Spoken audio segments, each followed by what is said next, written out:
horizontal triangle into this vertical triangle. And so I kind of got this tetrahedral, triangular pyramid type of geometry without too much effort. I didn't have to calculate angles or anything. I just know the two faces that I want, and then I can connect them and make this solid object. And so that loft perhaps will be useful. Maybe too much of a giveaway for this, but that's the loft.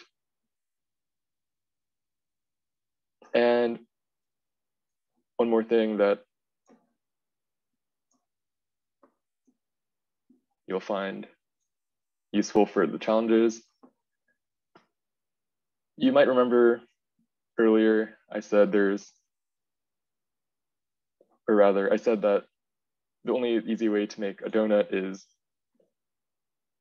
by revolving a circle about an axis. And it's not entirely true. I can think of another way, which I'm going to show you, which involves the sweep tool. And so the sweep is very powerful, but it kind of involves now something perhaps you haven't done before, which is referencing other sketches in a sketch. So you can see that I created this circular shape. I made a circle basically on the top plane. And what I'm going to do is create a sketch in the front plane.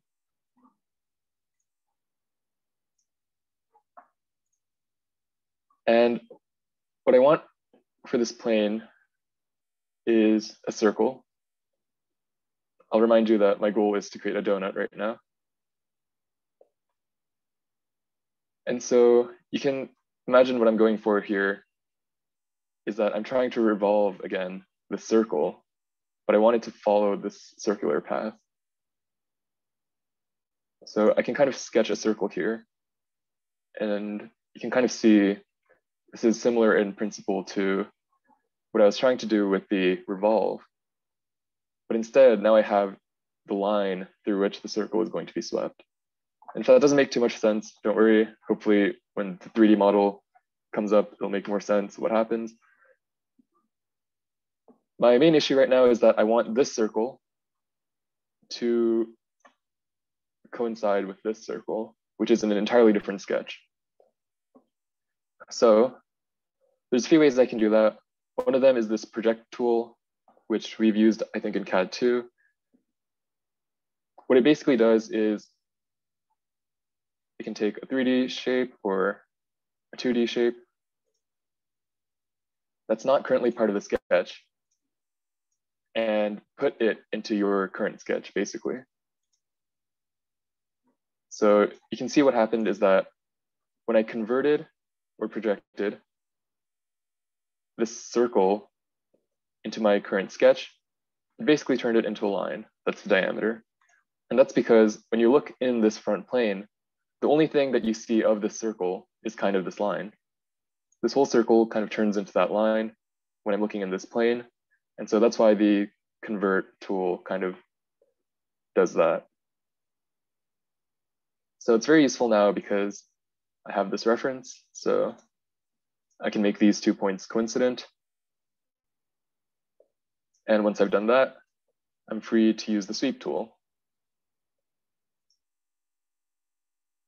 So the way the sweep tool works, it's kind of like revolve, where you need to pick two things. The first thing is a region. So in this case, my region is kind of the meat of the donut, and the sweep path. So instead of an axis, now I have a path. In my case, this is kind of the path that I wanted. And hopefully this illustrates better what's going on. This big circle that I drew at first, that was the path that I wanted. And this other sketch profile that I drew, this is what's being swept. So if it were a revolve, it would be what's being revolved. Right now, it's what's being swept. And so once I accept that, you can see I kind of have that donut shape. And I made that without using the revolve tool.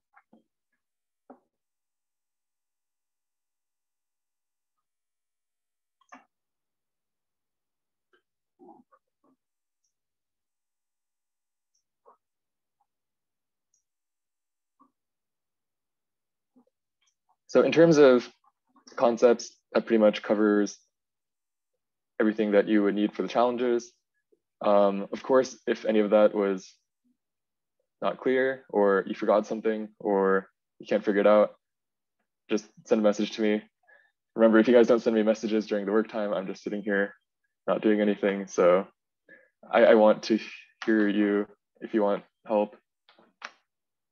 And with that, I'll introduce this week's challenges. The slides, I believe, I have not posted to Classroom yet, but I'll do that right after I introduce the objects, so you can pull them up and look at them for yourself. But this week's challenges may need a bit of an introduction, so I'll quickly do that. So your first option for the challenge is the geometric shapes. So this is kind of like a two-part challenge. The first one I kind of showed in class, so there's a second one that's a bit harder maybe. And just to help you visualize what these geometric shapes are, I'll pull up my model in Onshape.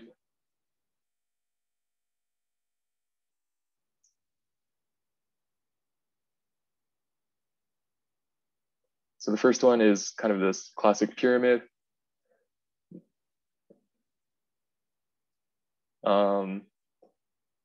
Maybe some of you have these special dice that have 4 sides. It's a tetrahedron. This one is regular, so every face is an equilateral triangle, and there are 4 of them. That's the first object. The second object is what I call a spill guard because it kind of looks like a part on like a car. But you can see you have a trapezoid here, kind of a trapezoid here. It can be a rectangle if you want. A trapezoid here, a triangle here, and a triangle here. And so as I slowly turn this around, you can see this face and this face are perpendicular to each other.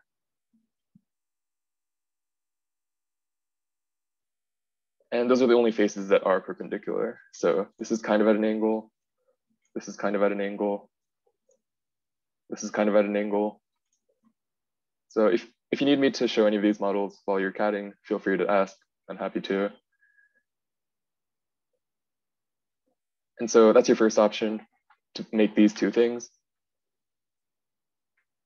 As a reminder, each week we'll have maybe like 3 options, and you're expected to do 1 in class and submit 1 by the next week on Google Classroom. Your second option is this like coffee mug. So hopefully at this point, maybe the feature tree is giving it away. You can kind of see what this is made out of. You have this circularly symmetric body, and you have this handle that has a uniform profile that's kind of swept along a profile. So really it could be 2 features, simple as that. And your last option is the pencil, which I know Jack introduced to you in the very last class of CAD 3.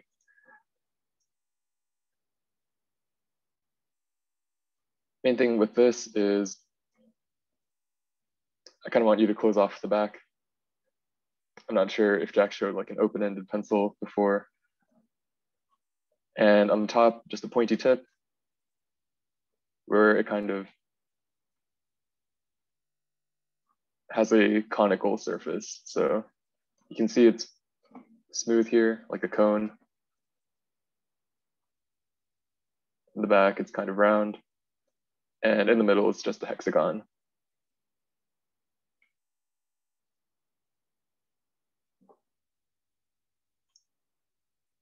And with that, the challenges are introduced. I'll post these slides to Google Classroom, and you're free to work, you're free to ask questions. Maybe like, I guess this took longer than I expected, so maybe 10 minutes in, I'll start asking people to just show me what they have. Friendly screen sharing, lottery. So good luck.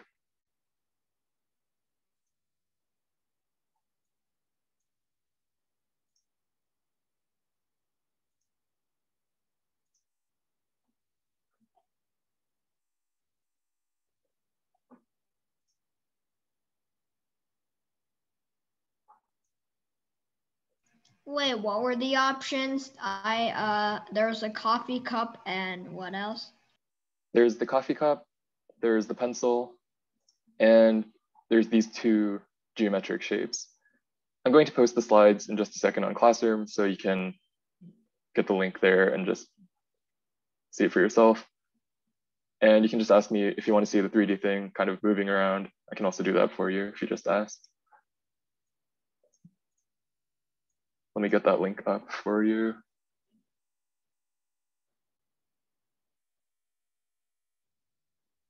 Um, hmm.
All right, I know you haven't had too much time, but in a few minutes, I'll start asking some people to just show what they have so far. Doesn't need to be done, or maybe you are done, I don't know.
So Okay. ready to, okay. Yeah, I'll just go in the order of where you appear in my Zoom bar. Luke, would you mind screen sharing? Show us what you're working on right now. Okay.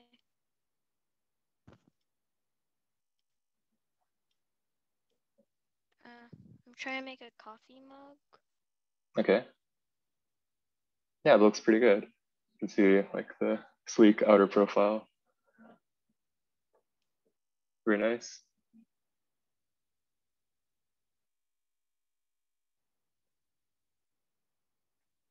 How about Alex Wu?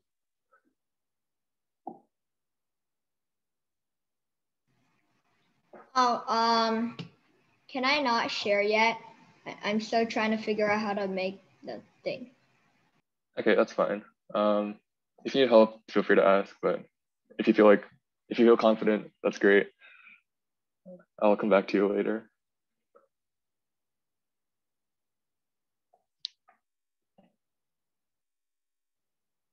Next, I see Peyton. Do you want to show us?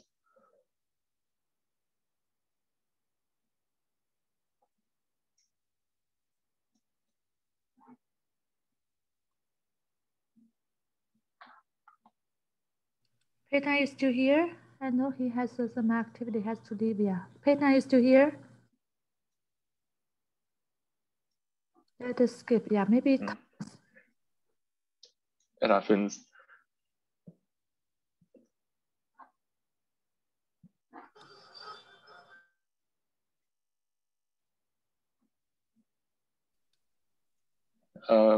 Daniel, do you want to show us what you've got? I just finished one of the soup. Okay.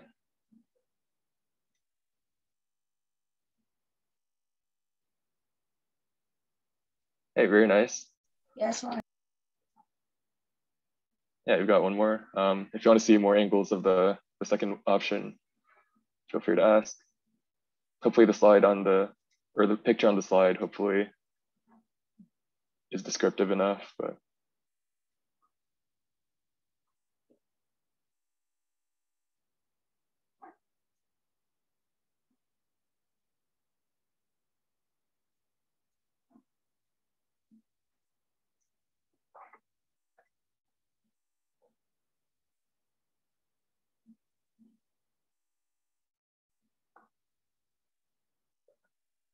All right, next in my not random list is Selena.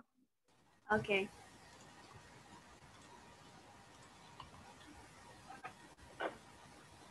All right, that's quite an impressive mug you got.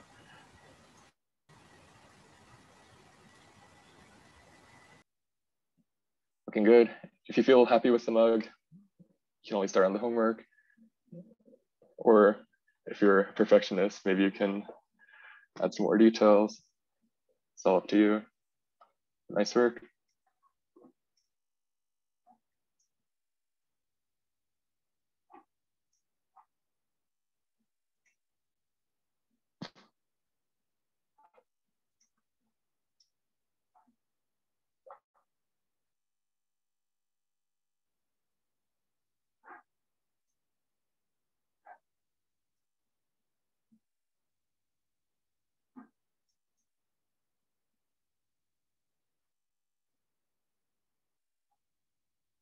Okay, next I see Alex Song. Would you mind showing us what you're working on?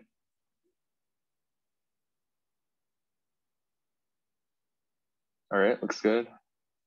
Got a triangle.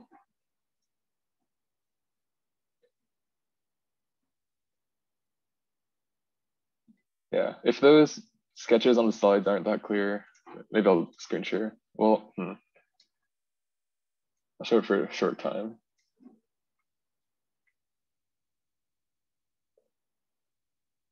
Maybe next time I'll include some part drawings as well, hopefully to make things easier. But if you have any questions about either of these shapes, just feel free to ask.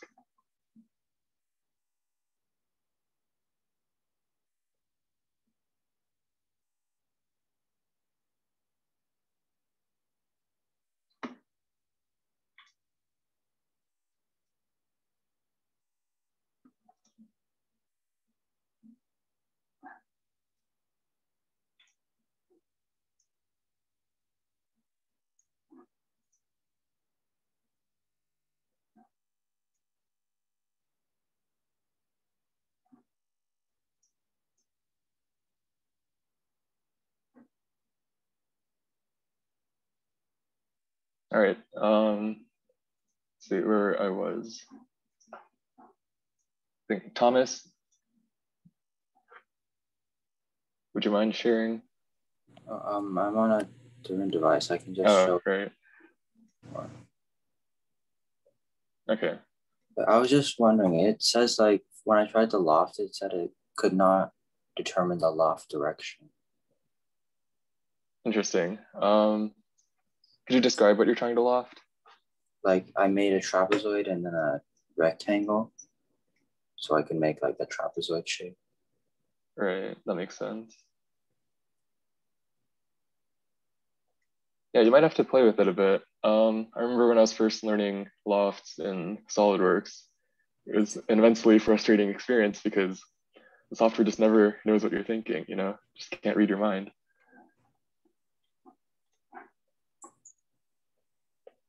So rectangle to a trapezoid, you say?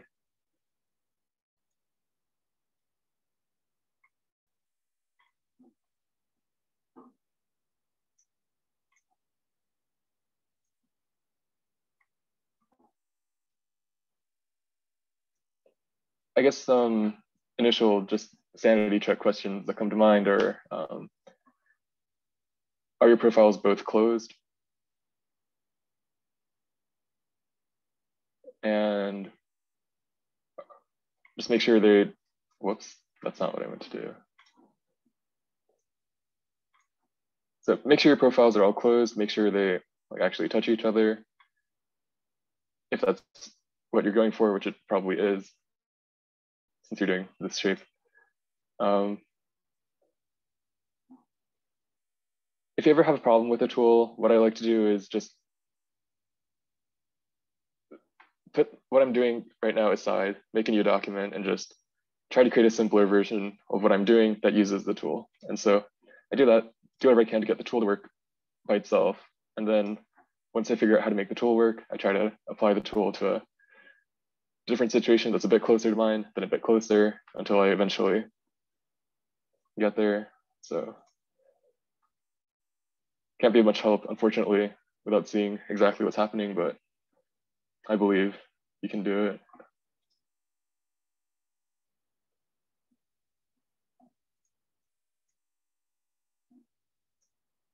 All right, I think the names on my Zoom thing got scrambled, so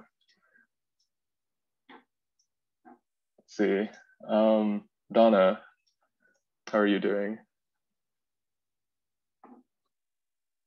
I'm still trying to figure out how to do the tetrahedron. Is that what it's called? The triangle one? Yeah. Okay. Yeah. Seems like it's a fairly popular option.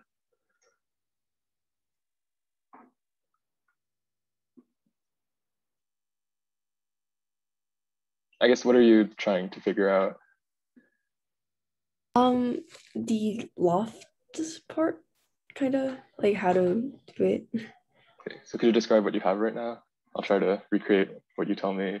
I have a triangle and Great. not so sure what I should do for a sketch 2 or how to use it. Yeah.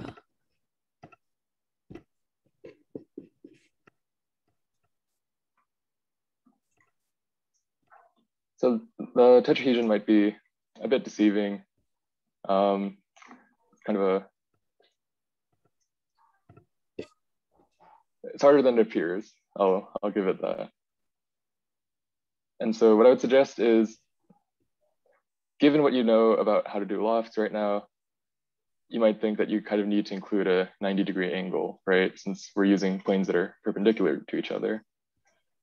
So what it would seem like is that no matter what kind of sketch you create on these planes, you're going to get a 90-degree angle in your shape.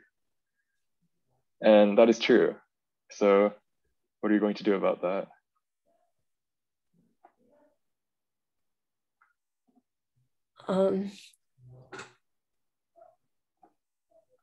I have no idea. Yeah, so what you can do is kind of imagine you can create two things and kind of glue them together. So if I have like a triangular wedge with a right angle, my hands are not the best demonstration model. So on a conceptual level, my problem is that when I loft, I can only create a 3D shape that kind of looks like this, where it has a right angle. What I want is all acute angles. So what I can do is I create my first thing, which is this solid object that has a right angle. And then I create another 3D object that has a right angle. And when I put the two objects together, the right angles are up against each other. So on the outside of the shape, all I have left are these three acute angles. Doesn't look that acute. There you go. And so you might have to do it twice right next to each other, and that'll get rid of that external.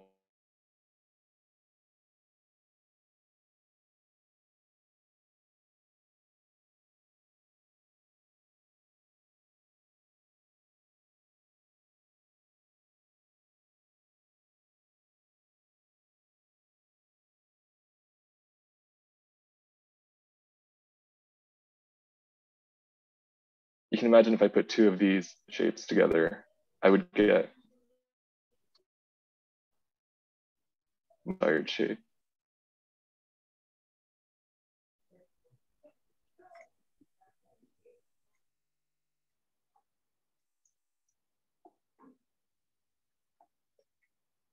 I think the last person I've not called on is Serena. So It's on a different device, but I'm doing good. okay, good to hear. I think you were one of the few who submitted the homeworks, which, to be fair, a lot of people weren't in the classroom, but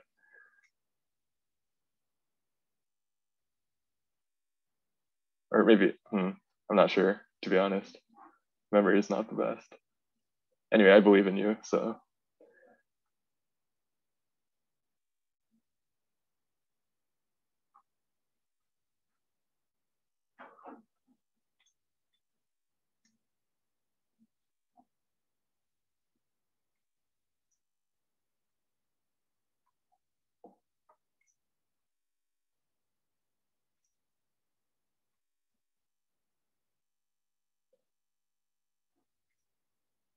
So based on the pacing, it seems like most of you are either on pace to finish one this class or on pace to at least finish the first half of one, which is also fine.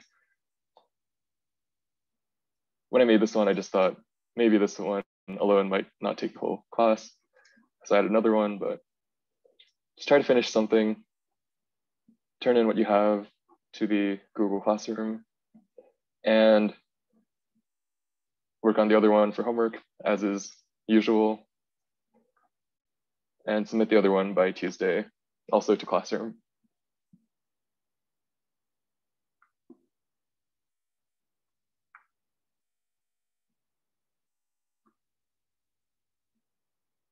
And as we go forward, there'll be a lot more opportunities for creativity. I know the first week it was kind of everyone did the same thing, but I'm hoping this week, maybe with the mug, we'll have some variety. In the coming weeks, we'll definitely see some more variety as we get into more general objects.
So the class does end at 7 p.m., which is in a few short minutes. If you have any last questions, now's your chance to ask. But as usual, I think my email is in the first set of slides, which is also on Classroom. So if you have questions, you can send them my way.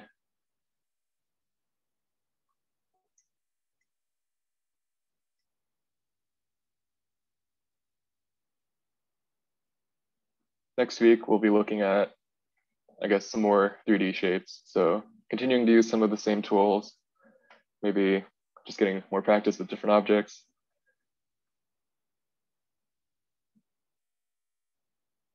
And the week after that, class 4, we'll start getting into some more conceptual, fundamental topics, which I hope should be fun.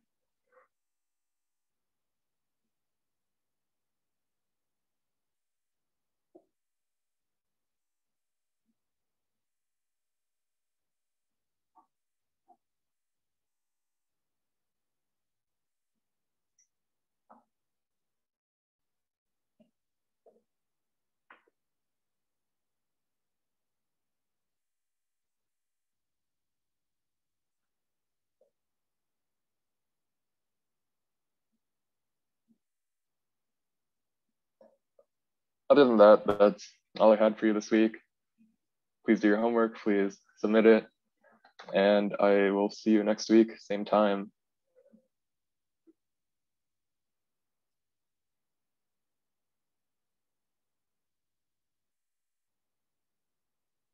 Thank you.